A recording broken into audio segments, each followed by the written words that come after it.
Welcome to the last set for the 3 segments for Chapter 11, Relationship Marketing and CRM. This is a flip chapter where you watch it on the go and take it with you wherever you want and listen to it as many times as you feel like it. Here we go.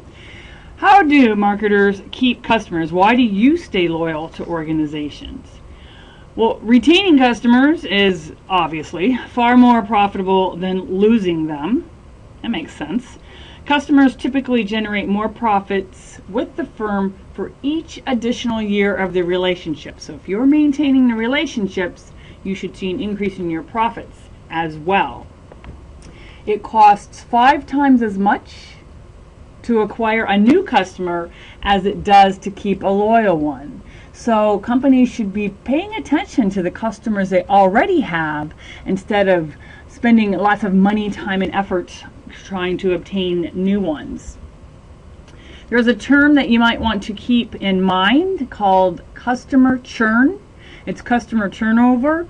It's an ongoing concern for some industries, specifically ones such as banking and telecom, where customer churn is common. Think about that. How easy is it for you to switch cell phone companies with all the options that are out there, or banks with all the options that are out there? And that's expensive for companies. Remember that 80-20 rule? 80 what? 80% of the revenue comes from how many of the customers? 20.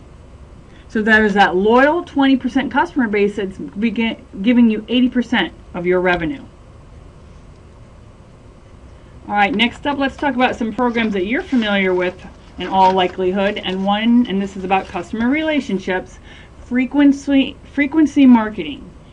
This is a buyer marketing program where you get rewards. You get cash, you get rebates, you get merchandise, you accrue points. Does this make sense? You know, your Alaska Airlines mileage program is an example of frequency marketing. Here on the slide with the little girl holding her hands up is a very common frequency reward program for hotels. This is the Marriott Hotel. Can you think of some benefits of frequency marketing? I'll share them with you. One benefit is an increase in sales. People feel an allegiance to that company because they are getting the rewards. One is retention of your customers. They're going to, well, let's book at the Marriott because we have a rewards program. Another benefit, you learn more about your customers. They're going to give you their emails and their information and their phone numbers. All right.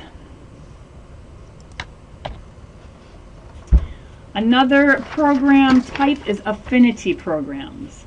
These are marketing efforts sponsored by an organization that solicits responses from individuals who share common interests and activities. You have an affinity for a particular institution or organization. The extra value is created for members, and stronger relationships are encouraged. Very, very common with credit cards, where the sponsor's name is on the card. And it's a popular form of this affinity program. So if you went to Notre Dame, you're going to be a proud Visa card-carrying member with the Notre Dame logo on it. Another example to get away from the credit card companies, let's talk about the HOG, Harley-Davidson Group. This is a affinity program that is set up to build longer lasting and stronger relationships with Harley-Davidson customers. So you don't just buy the Harley and take off. You can become a HOG member, and through this membership you'll learn about events, learn to ride classes. There's a special division for women, so maybe if you're trying to get your girlfriend or your wife to ride, things like that. This is an example of an affinity group as well. Okay, quite a bit going on this slide. We're going to talk about turning customers into advocates for your company. We've talked about how powerful that this is. A couple of ways to do that. Looking at number 1, grassroots marketing. This connects directly with existing and potential customers through non-mainstream channels, pardon me. It's getting noticed in a noisy world. The strategies in grassroots marketing are unconventional, non-traditional. They're not typical by-the-book strategies. And so the key is to make the customer feel good. The example we're going to use, some of you are familiar with, Coconut Bliss. This is a non-dairy frozen delight. And they use their customers as advocates. They have a blog, and so you could go to the blog and everybody's talking to each other. Their customers are making posts.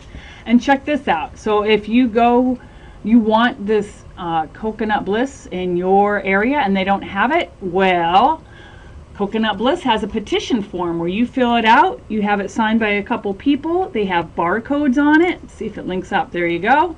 And you turn it in to the grocery store that you are trying to get it available at.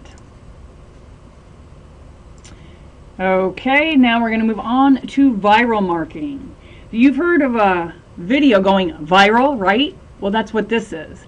This is satisfied customers getting the word out about your product to customers. It's a viral video.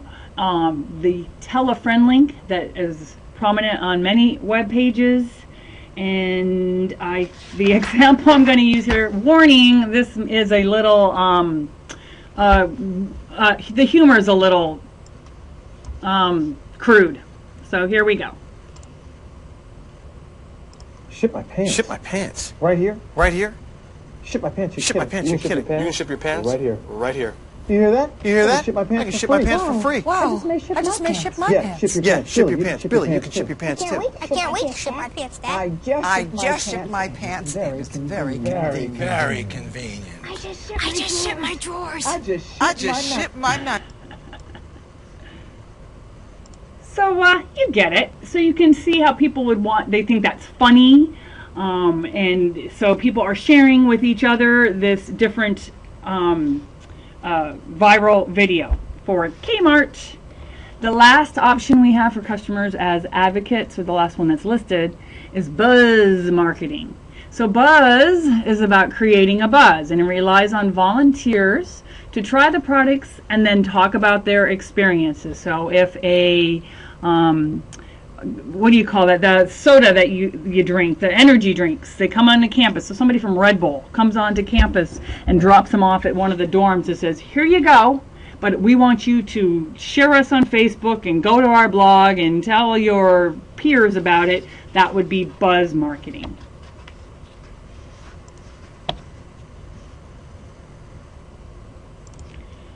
Customer Relationship Management, acronym CRM. This is a combination of strategies and tools that drive customer relationship programs. With technological advances, CRM leverages technology as a means to manage customer relationships, and it's essential that it integrates all stakeholders into a company's product design and development. It doesn't really work if the only people in the room are the upper management. It has to be a top-down, bottom-up strategy.